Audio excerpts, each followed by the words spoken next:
Hello again.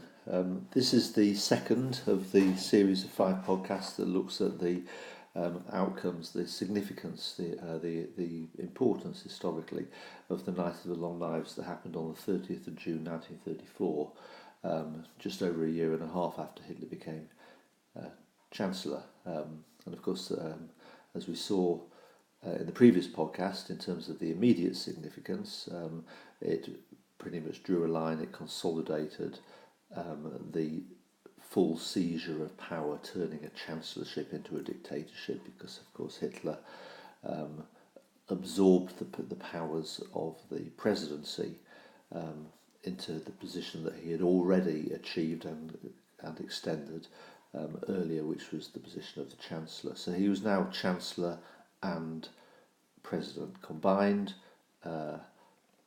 the position of Reichswehr and Chancellor.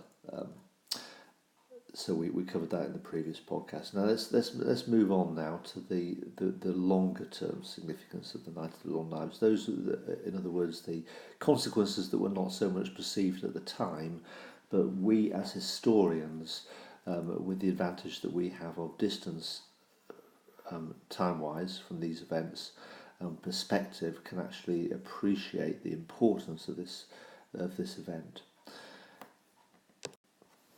So, in this podcast, we'll look at the long-term significance in terms of the German army, the Reichswehr. Okay.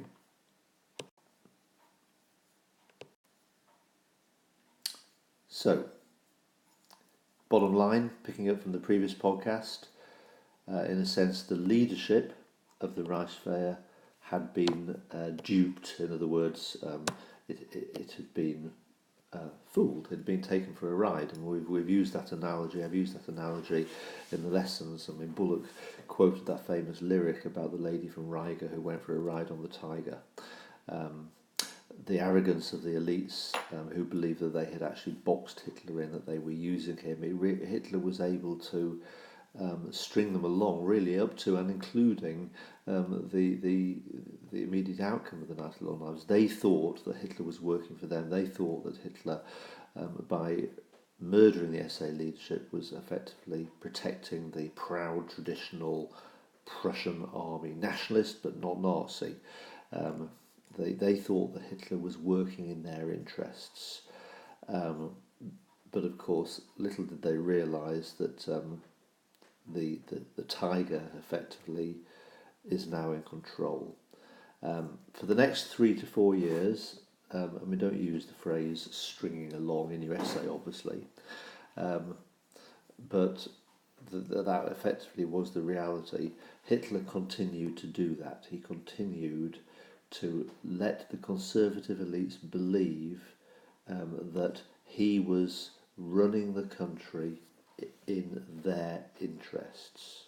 Okay, and so they genuinely believed that they believed they had trapped Hitler, and that Hitler was now working for them. Okay, so we'll pick up the sort of details of this in future lessons, but so for example, Hitler didn't waste any time revising the terms of the Treaty of Versailles, expanding the German army, putting more money from the budget into military expenditure, and of course Hitler had already crushed the threat of communism, the socialism.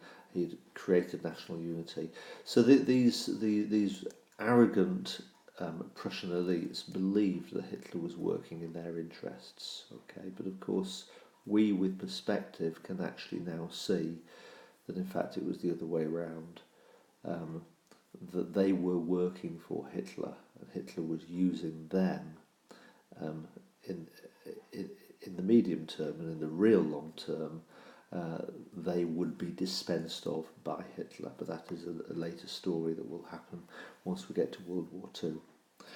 It wasn't until 1937 that some of the generals began to realise the folly of their own actions. Okay, and in particular the folly of the oath of loyalty that they had signed in August 1934, which of course trapped them and made it very difficult for them, once they began to disagree with Hitler's long-term plans of aggressive war against Russia, which many did not believe in. It made them very difficult to become opponents to Hitler, although some did. Okay, so those are key points. Just in terms of the individuals that you're looking at here, there is General Blomberg. He was not a Nazi, but he joined the Nazi Party. I mean, he probably of all the army leaders was a general who passionately stood up for what Hitler had done.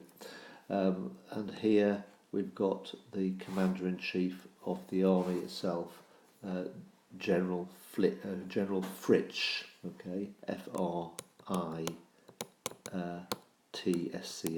We'll do more about him. So you've got Blomberg and Fritsch. Okay, again, the details are important. They're probably at this particular stage the two key army leaders you need to bear in mind. They were not Nazis, or at least they were not Nazis in 1933. Blomberg, as I say, did join the Nazi Party, but they were basically conservative nationalists who believed Hitler was working in their interests. Okay, so the final slide, they naively continue to believe that Hitler's foreign policy aims, okay, were defensive. In other words, that Hitler did not want war. Okay, they knew that they valued the foreign policy aim, which was to expand the German army, but they always believed that the reason Hitler wanted to expand the German army was a defensive reason. It was about effectively making sure that Germany was capable of defending her frontiers against attack from aggressors like the French, who Hitler portrayed as a threat, because obviously they had invaded France in 1923, Poland in the east, and so on and so forth. So they believed, therefore, that Hitler's foreign policy aims were merely revisionist, okay, a key word, to revise the Treaty of Versailles through diplomatic means. That Hitler basically, although he was a strong leader who stood up and challenged the Allies and said we have a right to build up our army, they always believed Hitler when Hitler claimed that his intentions were only honourable and peaceful, that he did not want war. Of course, we now know that Hitler was wrong. That when Hitler made those claims, that was not true, but the army leaders naively believed that. So again, a key word, naive, you could use that there. So when rumours appeared that actually Hitler might have different long-term plans that were about using the expanding army for aggressive expansion, a war of conquest, living space, remember, use the German word Lebensraum, then to a large extent they ignored those rumours. Okay, but we'll pick up examples of that as we go through. Thank you, that's the end of this podcast.